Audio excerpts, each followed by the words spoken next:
Naked Flowers Immersive Light Show made its debut in November. It offers a captivating walkthrough experience full of millions of blooming flowers projected by state-of-the-art LED lights. In addition to that, there is a special unit that celebrates the cultural gems of the Macao Special Administrative Region. Now, joining me in the beautiful wonderland of light and shadow are my special guests, Yu Zhetong and Wu Weilin. They're both students now in Beijing. Hello, guys. Hello. Welcome. Are you ready? Yes. Let's go.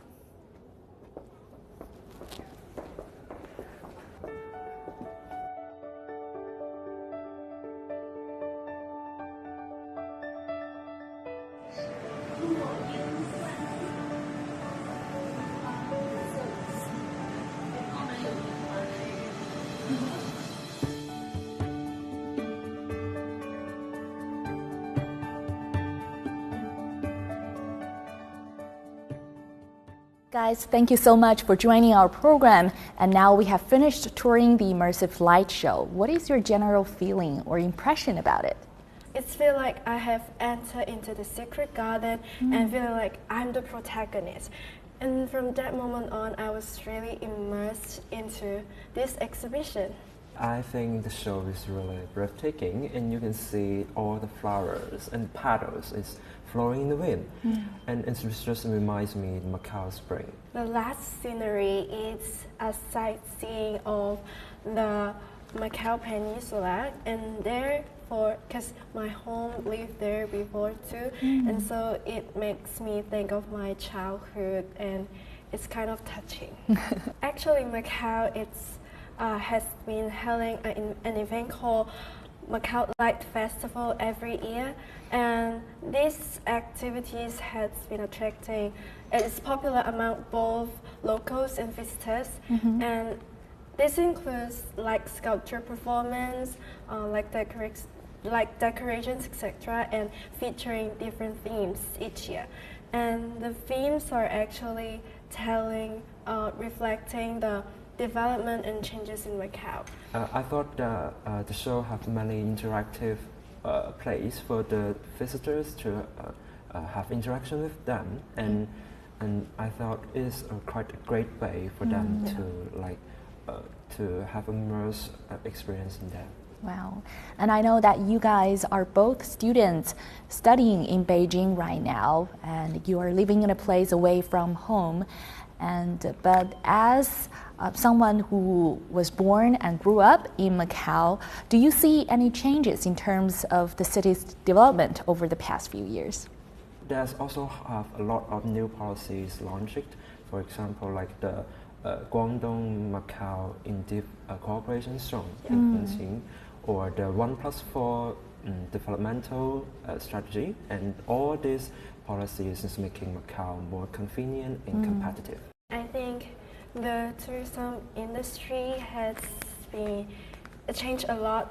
This art design of this exhibition is actually focused on the theme of flowers. And speaking of flowers, the most iconic symbol of Macau is lotus flower. What do you think? Yeah, just like what I've mentioned, I saw the lotus pool in this exhibition, and actually there is a saying that Macau landscape is similar to the shape of the lotus.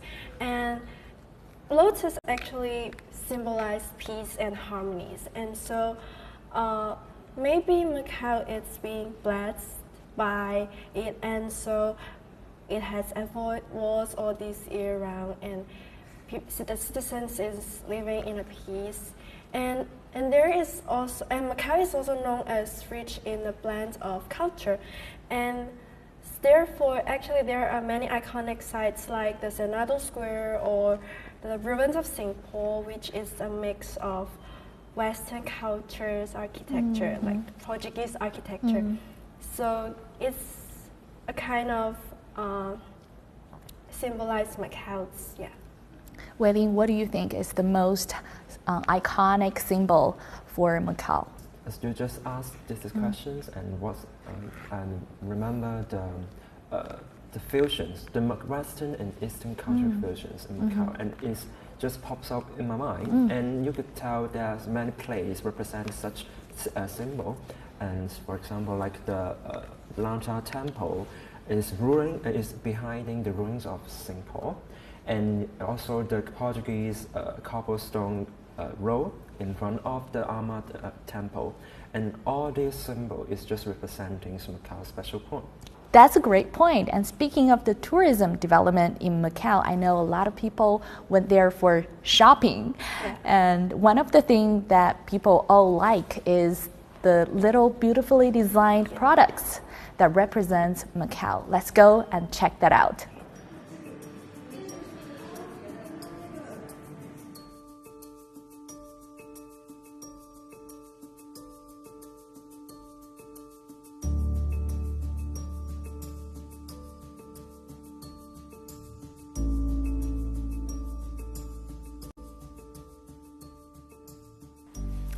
Wow, look at what we have here on the table.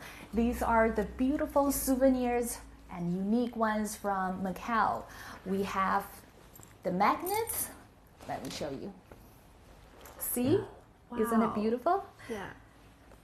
And the stickers and the keychains. This is my favorite one. Yeah, with the lotus. The lotus flower we just talked about. And this postcard is also very interesting. Yeah. Why don't you take it out? Take it out and see. I think these are the foldable postcards, and you can make it like a three-dimensional. Yeah. And it's very unique in the design. Wow. Yeah. Which one do you like most? Maybe the ruins of St. Paul. I thought it's the I think it's the Ma Temple. And maybe like what have I just said. I like the ruins of St. Paul the most because actually the ruins of St. Paul has a well-known history. Like it has been burned for 3 times, and so it just left the only face in here. And and I really appreciate about the ruins of St. Paul is here and it's also over here. Yeah, and it's a beautifully designed pattern. It's an abstract pattern, but it's beautiful. Yeah. The cushion. I love this cushion too. The color. The ruins of St. Paul is my favorite. Iconic landscape in Macau. And it's interesting, you have the Western one and you have the Chinese one, the temple. As I just mentioned about that is Ama Temple, and the road in front of the Ama Temple is like the Portuguese cobblestone road, and it just reminds me that the West and East cultural fusions, and it's really a good representation. Indeed. Like you said, when we look at the history of Macau, the Western and Eastern cultures have taken root and flourished here. And I know that besides the beautiful architectures, there is a list that includes a lot of very interesting, intangible cultural heritage. Is there anything that you know of? And have you ever experienced anything personally? For me, maybe my choice is kind of funny and unimaginable. I think you guys can try to guess it. It's closely related to our daily life and it's drinkable. Drinkable? Yeah. Tea. Yeah, it's some kind of like herbal tea or something like that. Oh, you're right. I think the herbal tea, which we call in Cantonese 涼茶, I think it's the most I'm proud of because I've been drinking it since my childhood. Because whenever I'm sick or have some other illness, my parents will immediately boil some or buy some near our home. And maybe because I don't like to eat those pills, medicine pills. I think that kind of taste is just like so bitter and I don't like that. And so my family will buy the herbal tea for me, and I really like. Maybe today I got a cold, and after I drink it, the next day I get well immediately, and I think, well, it's just like a magic tea. It's a healthy choice. Yes. Yeah. The making and the preparation of herbal tea is on the list of intangible cultural Yeah. heritage in Macau. So as a young student from Macau, what are the challenges and the advantage for Macau in terms of its cultural development? Maybe like the benefits in location, as Macau it's at the crossroad at Asia, and it acts like a gateway between the cultural exchange of the East and the West, and I think this can help to attract the people from other cities or country to come and collaborate with Macau, making Macau in a more artistic vibe, I think. We really hope that more people come to visit Macau, to travel Macau, and to spread the brilliant culture in Macau. Yeah. Thank you so much for coming and for this amazing conversation we have. And we enjoy a lot. Thank you. Thank you.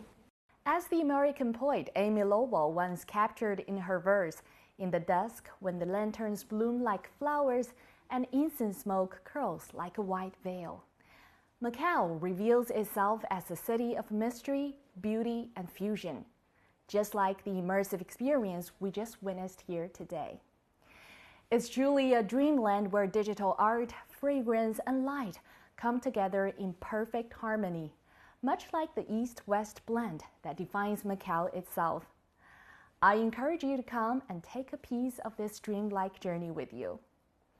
But now it's time for me to head back to the tea house, where I can take a sip of tea and soothe my body after a long day's journey.